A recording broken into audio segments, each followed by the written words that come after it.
저는 박가영 엄마입니다. 7,300일, 이것은 우리 아이와 함께 산 날들입니다.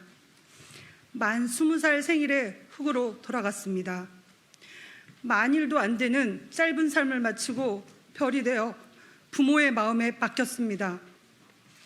우리 아이는 대학 입학 후 3번의 방학 동안 2-3개의 아르바이트로 하루에 12시간씩 일을 하면서 1,000여만 원의 돈을 모았습니다. 왜일까요? 패션 디자이너라는 꿈이 있었던 아이가 그 꿈을 위해 유학 자금으로 모았던 것입니다. 그런데 그 돈은 아이의 묫자리를 사는데 쓰이게 됩니다. 아이가 사고가 났다는 친구의 연락을 받고 순천향병원으로 갔는데 아이의 신원이 확인이 되지 않아서 보여줄 수가 없다며 밤새 병원 앞에 세워두었습니다. 그 앞에서 이유도 모른 채 수십 구의 희생자들이 이동되는 것을 보고만 있었습니다. 우리 아이는 친구가 구급차를 함께 탔었고 구급대원이 전화를 받고 아빠와 직접 통화를 했는데도 무연고자 취급을 받으며 12시간을 넘게 이곳저곳을 끌려다녔습니다. 저는 밤새 병원 앞 길바닥에서 기자들이 하는 말들을 동냥하듯이 듣는 것이 전부였습니다. 그곳엔 말단 공무원 하나 나오지 않았고 어떤 상황인지도 설명해 주는 사람 하나 없었습니다. 동이 트니 정신이 들어 서울 시내 병원마다 전화를 걸어보고 이동하면서 미친 듯이 아이를 찾기 시작했습니다. 결국 우리가 찾아냈습니다. 그 자리에 가만히 있으면 연락을 주겠다던 용산경찰서장은 끝까지 연락이 없었습니다. 이게 말이나 되는 얘기입니까? 저는 아이의 마지막을 모릅니다. 여태껏 어떤 기관도 알려주지 않습니다. 아는 기관도 없습니다. 이 정부는 도대체 할 줄 아는 것도 아는 것도 없습니다. 무능해도 이렇게 무능할 수가 있는지, 잔머리들은 왜 이렇게 빠른지, 도대체 어떤 대가리에서 이런 결과를 내는 것인지 답답하고 분노가 치밉니다. 명단 공개가 폐륜이라고요? 명단 비공개는 은폐입니다. 유가족이 희생자의 명단을 공개하고 기자회견을 하는 것은 국민들에게 잊지 말아달라고 하는 것이 아니라 대통령이 기억하고 여야가 기억하고 정부가 기억해서 다시는 이런 참사가 일어나지 않아 남아있는 아이들을 지키지 못하는 일은 없게 해달라는 우리들의 울부짖음입니다.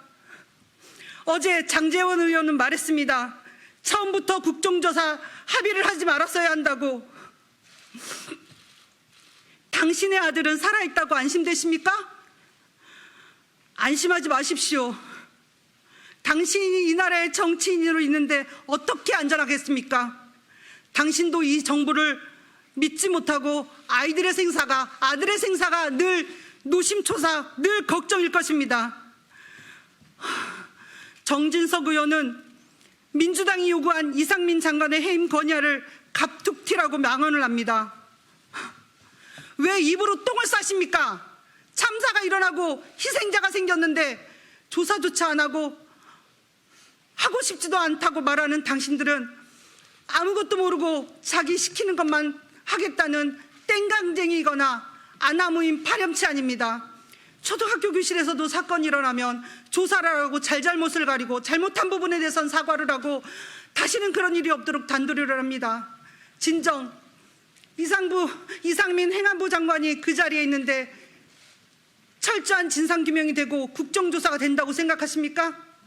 그렇게 생각된다고 또다시 입으로 똥을 싸시면 당신들의 아들과 딸들은 쪽팔려서 이 땅에 살 수가 없습니다. 살 수 있겠습니까?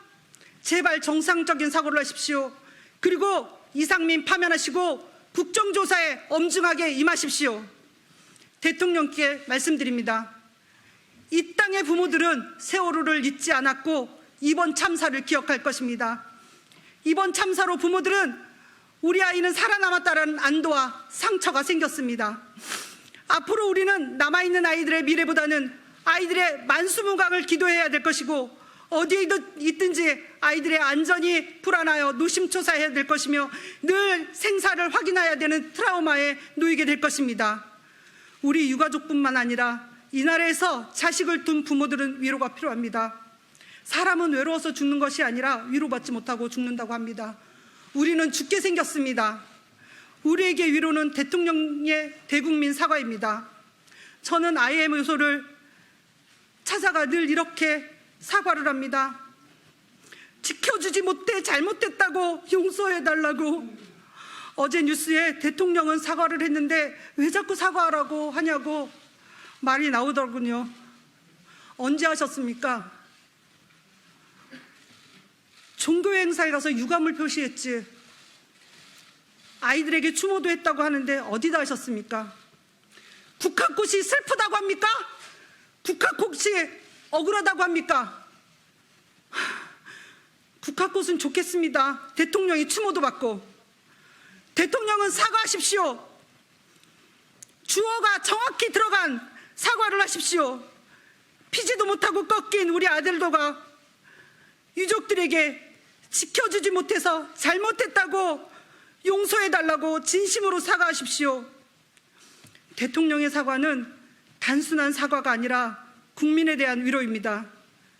대통령의 사과로, 철저한 진상규명으로, 행안부 장관의 파면으로, 재발방지 대책으로 피지도 못하고 꺾인 꽃들을, 유가족들을, 이 땅의 부모들을, 우리 국민들을 위로하고 안심시켜 주십시오.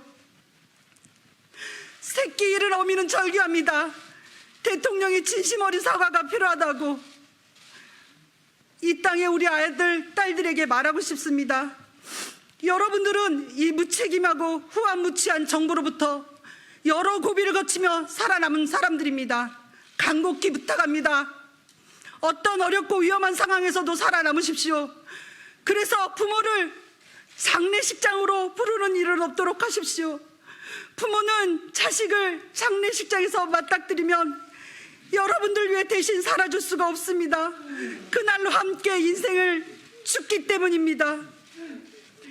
정부는 여러분에게 각자 도생하라고 합니다. 개인의 안전은 개인이 책임지라고 합니다. 취업이 안 돼도 생활고를 겪어도 사회로부터 외면당하여 마음의 병이 들어도 길을 가다 목숨을 잃어도 정부는 심약한 너희들이 문제라고 합니다. 이 나라에는 책임지는 정부는 없습니다. 힘이 되는 정부도 없습니다. 다음 세대를 세워줄 정부도 물론 없습니다. 다음 세대는 누구나의 미래가 아니라 각자가 근근히 연명하거나 강하게 치열하게 살아남은 사람들일 것입니다.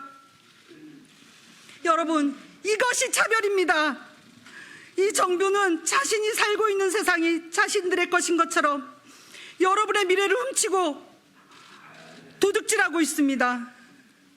도둑질당하고 매맞고 천대받고 조롱당하고 있는 정부로부터 학대받는 우리들의 아들, 딸들이여, 그래도 꼭 살아남으십시오. 그리고 앞으로의 미래가 누구에나 있는 것이 되도록 분노해 주십시오. 여러분들은 천하보다 귀하고 귀한 우리의 보물입니다. 그래서 이 엄마는 끝까지 싸울 것입니다. 저 무책임한 사람들이 책임지고 물러날 때까지. 새끼 잃은 어미의 절규를 들어주셔서 감사합니다.